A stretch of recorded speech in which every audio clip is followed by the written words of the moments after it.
Nesse mundo em que vivemos, muitas pessoas sim buscam a validação do outro, mas tem muitos que expõem, a sua vida nas redes sociais e não estão buscando validação do próximo.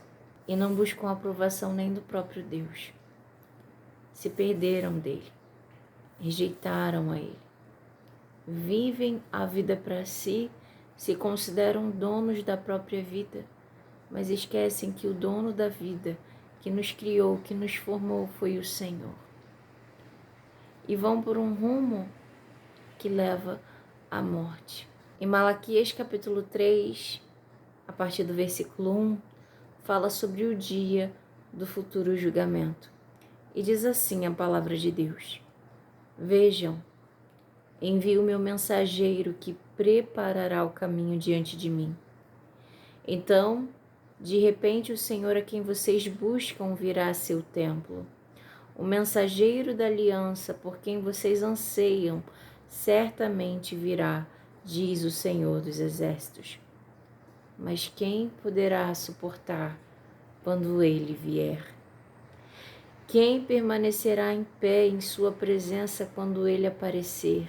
Pois ele será como fogo ardente que refina o metal, como sabão forte que branqueia as roupas. Ele se sentará como refinador de prata e queimará toda a impureza.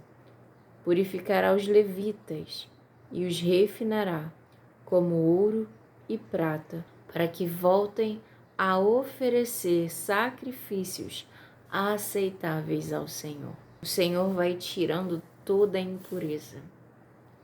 O Senhor, ele vai trabalhando na vida e no coração daquele que recebe ele como Senhor, recebe Jesus como Senhor. O inimigo invade, o inimigo não pergunta se pode entrar, ele vai fazendo a bagunça, mas o Senhor, ele bate a porta.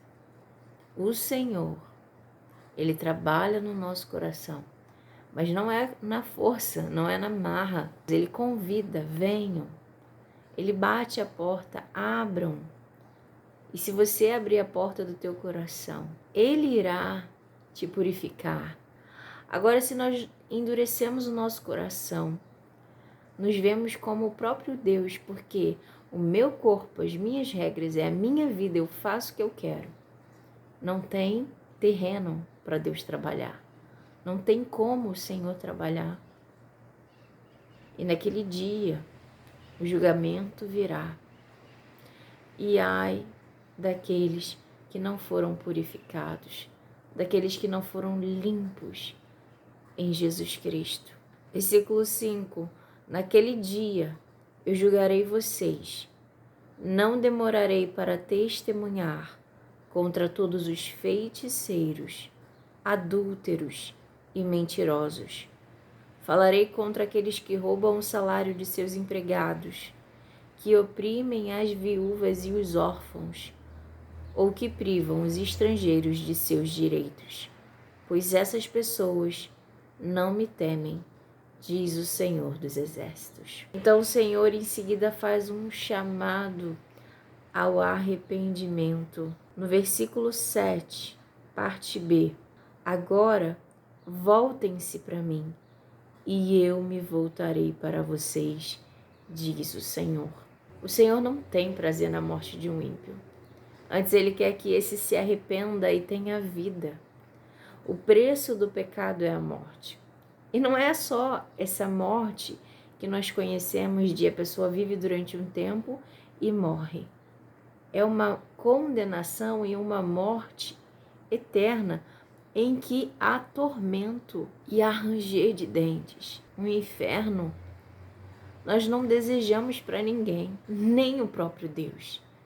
O desejo do Senhor é que nós nos arrependamos e tenhamos vida.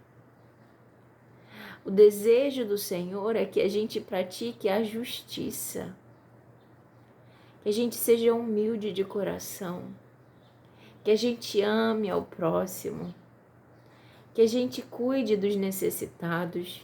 E por que tanta resistência e rebelião contra algo que é bom? Pense hoje sobre isso e que o Espírito Santo de Deus ministre mais a cada coração em nome de Jesus. Pai, obrigada pela tua palavra, Senhor. Nos ajuda, Senhor. Nos ajuda nas nossas fraquezas. Nos ajude a melhorar. Sozinhos nós não conseguimos.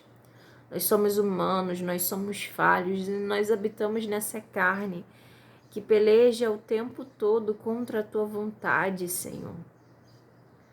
Mas que nós possamos nos encher de ti, da tua presença, do teu Santo Espírito. Em nome de Jesus, amém.